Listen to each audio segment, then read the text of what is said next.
Baik, kiranya saya mengucapkan shalom sekali lagi, saudaraku yang dikasihi oleh Tuhan Yesus Kristus. Puji Tuhan, mari kita berdoa untuk mendengarkan kebenaran firman. Mari kita berdoa. Tuhan Yesus, kiranya bentar lagi kami akan mendengarkan firman-Mu, kiranya tolong pimpin setiap mulut hamba-Mu ini yang penuh dengan kekurangan, kiranya Engkau memberikan kami semua hikmat untuk mengerti akan firman-Mu.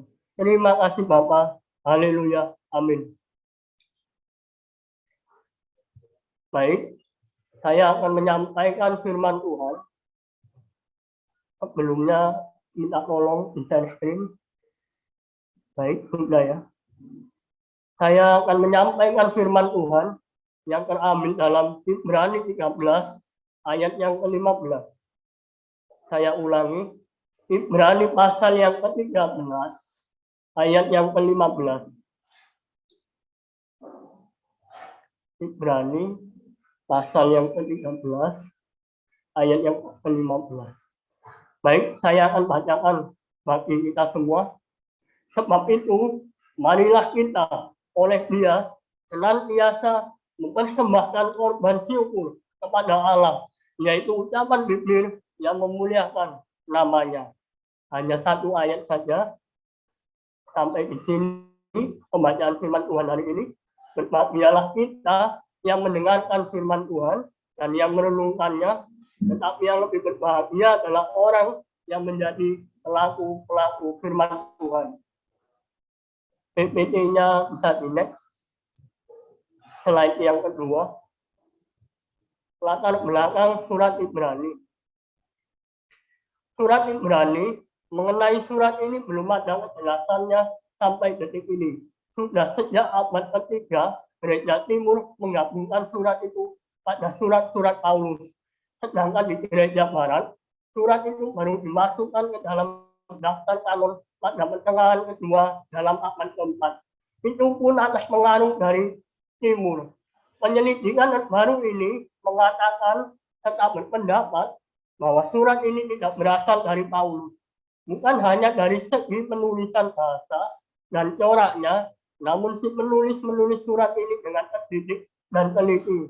Tetapi teologinya juga tidak cocok dengan teologi Paulus. Walaupun penulis memiliki bahan pikiran dari Paulus, tetapi dalam tema pokok yang sering dijadikan inti permasalahan oleh Paulus di sini tidak ada. Tetapi ada berbagai macam dugaan Apolos atau Barnabas yang menulis surat ini. Namun dapat dinyatakan dengan pasti bahwa penulis memiliki identitas sebagai seorang Kristen aliran Helenis.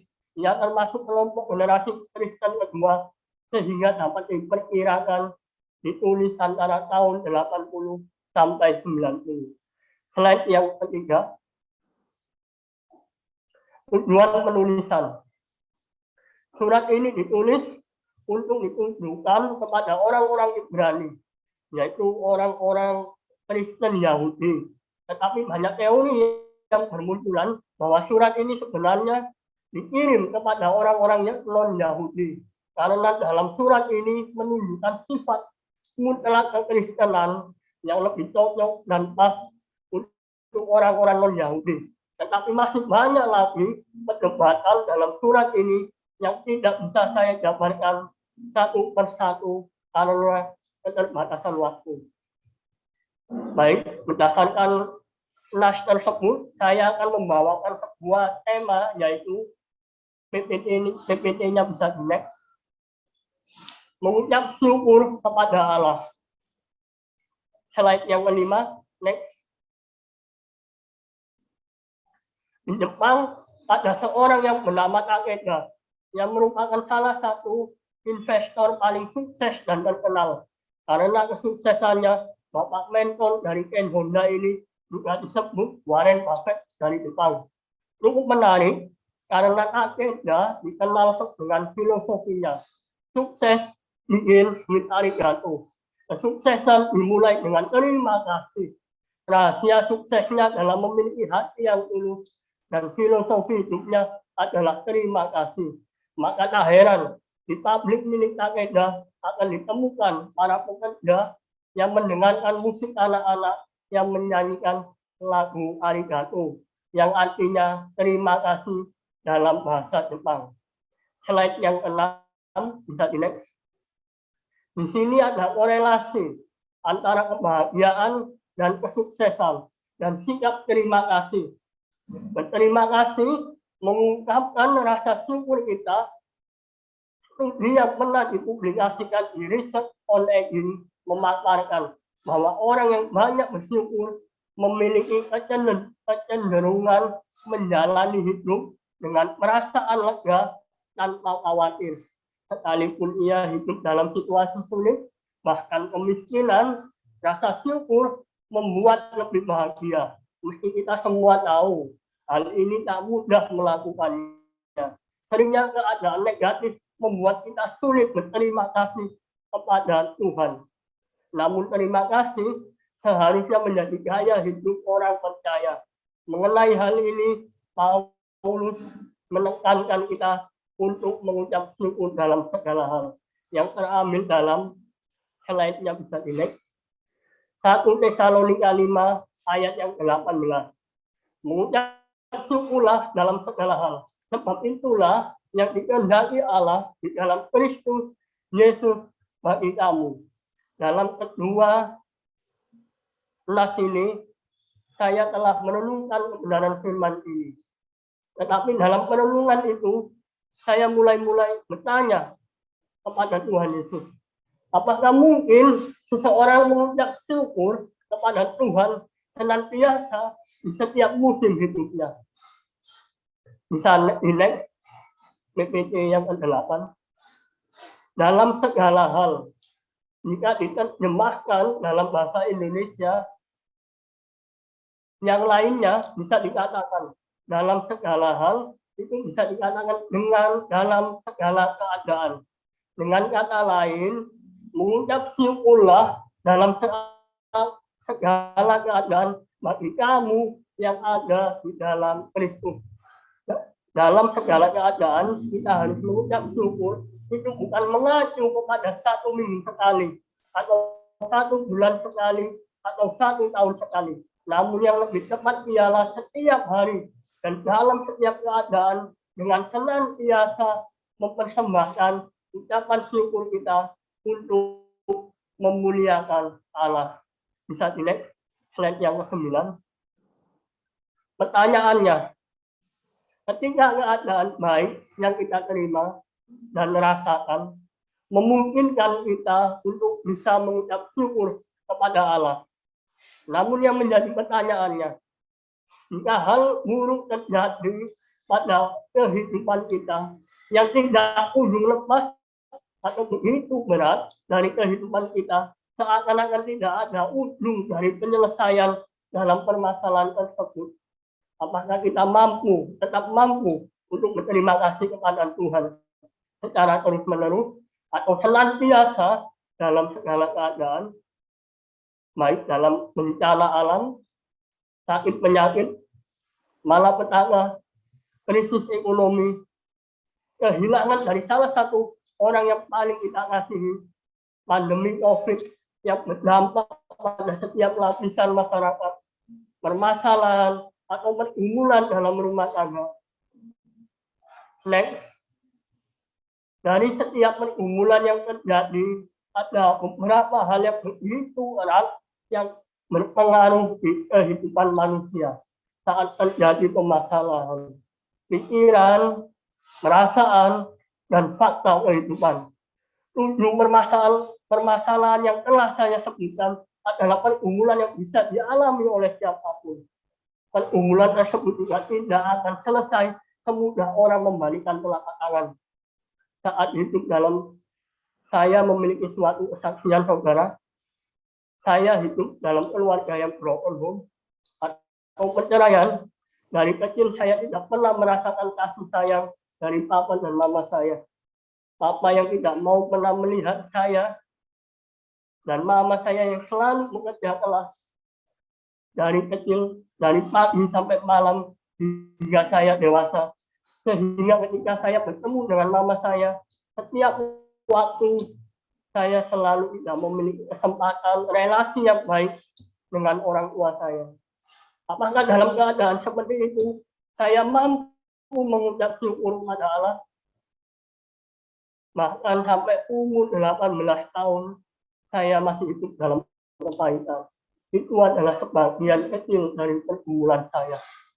Dan di antara kita, saya yakin ada yang mengalami pergumulan yang mungkin jauh lebih daripada yang saya alami. Tetapi firman Tuhan berkata kepada kita hari ini, dalam situasi sulit atau situasi buruk, mengucap syukurlah dalam segala keadaan. Sebab itulah yang dikehendaki Allah.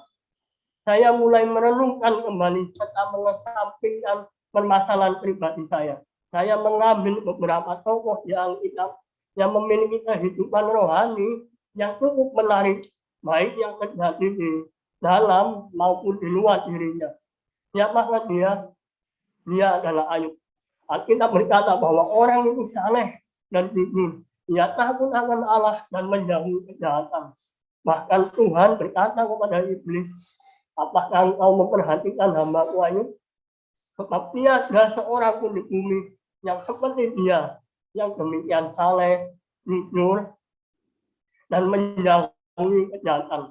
Bahkan Tuhan mengakui kesalahan Ayub di hadapan iblis. Dan Tuhan mulai mengizinkan iblis untuk mencobai Ayub. Di sini Ayub mulai diperhadapkan melalui fakta kehidupan yang terjadi dalam kehidupannya. Ketika pencobaan tersebut datang dan merenggut segala yang dipunyai Ayub, harta bendanya habis, dirampas, dan ke-10 anaknya mati, Ayub masih bisa mengatakan, terpujilah Tuhan, Tuhan yang memberi, Tuhan yang mengambil. Dan tersebut terjadi melalui fakta yang terjadi, Bapak Ibu Saudara, yang dialami oleh Ayub sendiri. Sedangkan permasalahan itu begitu erat sehingga Ayub merasakan dan masih mampu mengucap syukur kepada Allah. Namun ketika ditimpakannya kepada Ayub bara dari telapak kakinya sampai ke batu kepalanya, bahkan istrinya datang dengan mengatakan, masih bertekunkah engkau dalam kesalehanmu? Utukilah Allahmu dan matilah. Ayub masih bisa mengendalikan dirinya dan berkata kepada istrinya, engkau berbicara seperti perempuan gila. Apakah kita hanya mau menerima yang baik dari Allah, tetapi tidak mau menerima yang buruk? Dalam hal situasi seperti itu, Alkitab berkata, saudara, Ayub tidak berbuat dosa dengan bibirnya atas apa yang telah menimpa dia. Tetapi ketika permasalahan tidak selesai dengan apa yang menimpa diri Ayub, bahkan sahabat-sahabatnya datang bukan untuk menguatkannya, melainkan menuduh dia bahwa hal tersebut terjadi pada Ayub karena dosa dan hukuman atas keadilan Allah. Ketika pikiran dan perasaan Ayub digoncangkan, di situ Ayub mulai goyah. Perasaan kecewa terhadap sahabatnya mulai muncul. Dengan perasaan kecewa, Ayub mulai mengeluh dan tidak dapat menahan bibirnya. Ayub mulai mempertanyakan putusan-putusan Allah dengan mengatakan demikian. Jangan mempersalahkan aku. Apakah untungnya bagimu mengadakan penindasan, mengadakan dan membuang hasil jerih payah tanganmu, sedangkan engkau mendukung rancangan orang fasik? Di pasal-pasal akhir, kalau kita melihat dari fakta kehidupan Ayub, Ayub mulai goyah, sehingga Tuhan menolong Ayub, sehingga Tuhan berbelas kasihan kepada Ayub dengan mengatakan kepada Ayub, bersiaplah engkau sebagai laki-laki. Aku akan menanyai engkau dan engkau memberitahu aku. Apakah engkau hendak meniadakan pengadilanku, mempersalahkan aku, supaya engkau dapat membenarkan dirimu? Terkadang Tuhan menolong kita itu bersifat menegur, bukan sesuatu yang menolong, memberkati dari materi saja, dari hal-hal yang lainnya yang sepele. Terkadang dari teguran Tuhan tidak bisa menyatakan pertolongannya, saudara. Karena hal itu dinyatakan oleh Allah supaya kita tidak binasa oleh dosa-dosa kita. Walaupun Ayub gagal menahan hidupnya, namun alam menahan bibirnya, maksud saya. Namun di akhir hidupnya Allah berbelas kasihan dan memberi anugerah kepada Ayub, dan Tuhan memulihkan keadaannya 2 kali lipat dari segala kepuyaannya. Dan kita beralih ke perjanjian lama yang bernama Nabi Elia, saudara. Tidak sama dengan Ayub, namun dia juga mengalami permasalahan terhadap fakta kehidupan yang begitu erat yang terjadi dalam kehidupannya. Perkara apapun yang dikerjakan oleh Nabi Elia dalam nama Tuhan Allah Israel selalu berhasil. Selalu dinyatakan pertolongan Allah, baik yang di dalam dirinya maupun di luar dirinya. Ketika pada masa puncak keberhasilan pelayanannya, dengan berhasil membunuh 450 nabi-nabi Baal, di situ Elia diperhadapkan dengan fakta yang menjadi beban pikiran serta perasaannya. Sebab apa yang telah dikerjakan oleh Nabi Elia telah terdengar oleh Isabel, sehingga Isabel berencana untuk membunuh Elia. Dalam kondisi yang seperti itu, coba Bapak Ibu Saudara renungkan ya, sebagai hamba Tuhan, sebagai mahasiswa, barangkali kita sudah pelayanan, bahkan sudah terdengar di mana-mana. Tetapi ketika ada suatu, ketika ada pemerintah atau petinggi dari suatu negara yang tidak menyukai kita, yang akan mengancam dan menghabisi nyawa kita, apa yang akan kita rasakan? Apakah kita akan tetap mampu bertahan? Apakah kita akan tetap mampu mengucap syukur? Sama seperti halnya Ayub yang gagal menahan bibirnya. Elia gagal dengan takut, dikatakan di 1 Raja 19 ayat yang ketiga, maka takutlah ia lalu bangkit dan pergi menyelamatkan nyawanya. Jika kita diperhadapkan oleh fakta kehidupan yang mungkin mengancam, yang mungkin akan membangkitkan sesuatu dalam diri kita, ketakutan, kekhawatiran, bahkan tokoh-tokoh Alkitab yang terlihat hebat tidak mampu untuk bersandar kepada Tuhan secara total, sehingga ketika perasaan, pikiran, dan fakta hidup mereka yang menggoyangkan yang datang kepada mereka, mereka mulai goyah. Di situ saya merenungkan bahwa tidak ada manusia yang mampu bertahan atas kemampuan dirinya sendiri. Maka benarlah apa yang dikatakan firman Tuhan. Terkutuklah orang-orang yang mengandalkan kekuatannya sendiri. Terkutuklah orang yang mengandalkan manusia, dan terkutuklah orang yang jauh daripada Allah. Tidak ada yang baik ketika kita jauh daripada Allah. Ketika kita mengandalkan kekuatan kita sendiri, ketika kita mengandalkan pertolongan orang lain. Di situ saya mulai sadar bahwa manusia tidak mampu untuk bertahan ketika pikiran, perasaan, dan fakta kehidupan mulai goncang. Lalu bagaimana? Bagaimana firman Tuhan katakan pada hari ini? Mengucap syukurlah dalam segala hal. Sebab itulah kehendak Allah bagi kita yang ada di dalam Kristus. Slide yang ke-11 bisa dilanjutkan. Yang menjadi rema pada hari ini, apakah kita sudah hidup di dalam Kristus? Karena ketika hidup di dalam Kristus, di situ ada pertolongan yang nyata dalam hidup kita, yang menjadi dasar untuk memampukan kita untuk mengucap syukur melalui relasi kita dengan Allah yang telah dipulihkan melalui pengorbanan Kristus di kayu salib.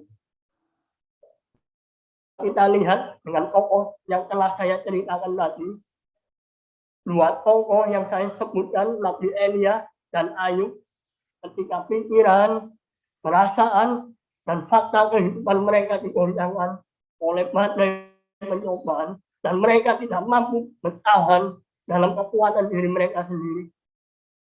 Tetapi mereka di akhir-akhirnya ditolong oleh Allah, dipulihkan keadaannya. Oleh sebab itu, tidak ada cara lain, saudara, sehingga kita yang percaya kepada Tuhan Yesus harus hidup di dalam Kristus. Demikian pula tokoh-tokoh yang di akhir. Walaupun Kristus belum datang ke dalam dunia, tokoh-tokoh dalam perjanjian lama itu hidupnya dipegang oleh Allah, Tuhan Allah Israel. Sehingga mereka hidupnya benar-benar di dalam Tuhan semesta alam. Lalu pertanyaannya, bagaimana dengan kita sekarang? Ketika pencobaan, ketika perasaan kita kecewa mungkin, atau mungkin barangkali terjadi masalah yang tidak kunjung selesai, sakit penyakit, dan segala permasalahan yang tidak bisa saya jabarkan satu persatu. Bagaimana saudara? Apakah kita sudah hidup di dalam Kristus? Apakah kita sudah benar-benar ada di dalam Kristus? Karena hanya ada di dalam Kristus ada pertolongan sejati yang Allah sediakan bagi setiap orang yang berharap dan yang benar-benar menaruh kepercayaannya kepada Dia. Slide yang ke-12 bisa dilanjutkan. Kesimpulan dan ayat penutup pada hari ini. Mari kita buka dalam Mazmur 42 ayat yang ke-6. Saya mengambil salah satu tokoh yang bernama Daud ketika dia dikejar oleh Raja Saul dalam segala sesuatu yang dirancangkan oleh musuh-musuh Daud. Namun segala tekanan hidupnya, ia mampu bertahan. Ia mampu untuk tetap bergantung kepada Tuhan secara total dan mampu mengucap syukur. Oleh karena itu, Mazmur 42 ayat 6 mengatakan, mengapa engkau tertekan, hai jiwaku, dan gelisah di dalam diriku? Berharaplah kepada Allah, sebab aku akan bersyukur lagi kepadanya, menolongku dan Allahku. Jadikan Kristus menjadi satu-satunya fokus dan tujuan hidupmu, sehingga ketika impianmu, sehingga apa yang menjadi tujuanmu itu gagal, engkau tidak kecewa, karena Tuhan yang menjadi fokus tujuanmu itu yang akan memegang engkau hingga sampai akhir hidupmu. Slide yang ke-13, ada 4 poin kebenaran yang bisa kita dapatkan hari ini. Bersyukurlah kepada Tuhan, sebab Dia baik, bahwasanya kasih setianya untuk selama-lamanya. Bersyukurlah kepada Tuhan, sebab Dia baik, bahwasanya pertolongannya tepat pada waktunya. Bersyukurlah kepada Tuhan, sebab Dia baik, bahwasanya kematian Kristus di kayu salib sebagai tanda dan bukti untuk pengampunan dosa bagimu dan bagiku.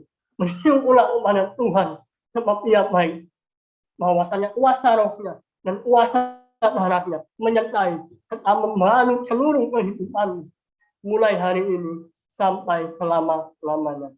Amin.